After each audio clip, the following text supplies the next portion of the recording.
ಮಠದಿಂದ ಹಾಗೂ ನಮ್ಮ ಶ್ರೀ ಕನಿ ಮಾರಿಕಾಂಬ ಅನಾಥ ಮತ್ತು ವೃದ್ಧಾಶ್ರಮದಿಂದ ಅವರ ಆಶೀರ್ವಾದದೊಂದಿಗೆ ನಾವು ಮುಂದಿನ ಹೆಚ್ಚಿನ ಕಾರ್ಯಕ್ರಮಗಳನ್ನು ಇನ್ನೂ ಮಾಡಬೇಕಂತಕ್ಕಂಥದ್ದು ಒಂದು ಭರವಸೆ ಇದೆ. ಅವರ ಆಶೀರ್ವಾದ ನಮಗೆ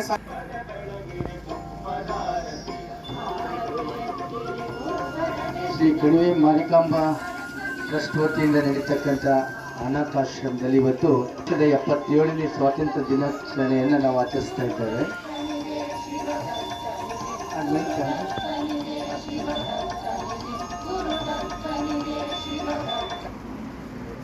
ಟ್ರಸ್ಟ್ನ ಅಧ್ಯಕ್ಷರಾದ ಕೃಷ್ಣಪ್ಪನವರೇ, ಕಾರ್ಯದರ್ಶಿಯವರಾದ ಗುರುಮೂರ್ತಿಯವರೇ ಮತ್ತು ಸಿಬ್ಬಂದಿ ವರ್ಗದವರೇ ಮತ್ತು ಇಲ್ಲಿರುವಂಥ ನಮ್ಮೆಲ್ಲರ ಮೆಚ್ಚಿನ ಹಿರಿಯ ಚೇತನಗಳೇ,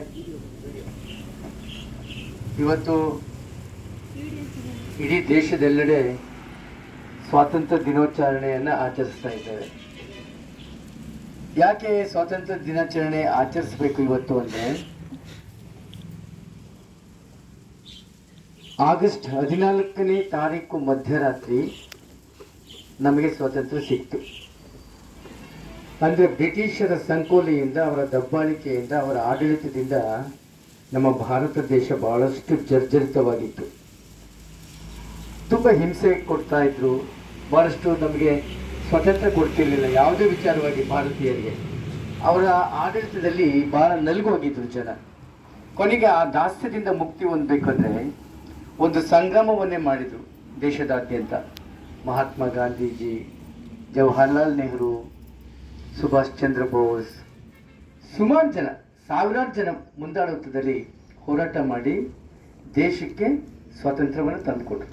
ಅವತ್ತು ದಾಸ್ಯದಿಂದ ಮುಕ್ತಿ ಹೊಂದಿ ನಾವು ನಮ್ಮದೇ ಆದಂಥ ಆಡಳಿತವನ್ನು ರಚನೆ ಮಾಡಿಕೊಂಡು ಪ್ರಜಾಪ್ರಭುತ್ವದಲ್ಲಿ ಸುಗಮವಾಗಿ ಎಲ್ಲ ಕ್ಷೇತ್ರಗಳಲ್ಲೂ ಜನ ಬಹಳಷ್ಟು ನೆಮ್ಮದಿಯಿಂದ, ಸುರಕ್ಷತೆಯಿಂದ, ಐಕ್ಯಮತ್ಯದಿಂದ, ಸಾಮರಸ್ಯದಿಂದ, ಪ್ರೀತಿಯಿಂದ ಬದುಕಲಿಕ್ಕೆ ಅವಕಾಶ ಆಯಿತು.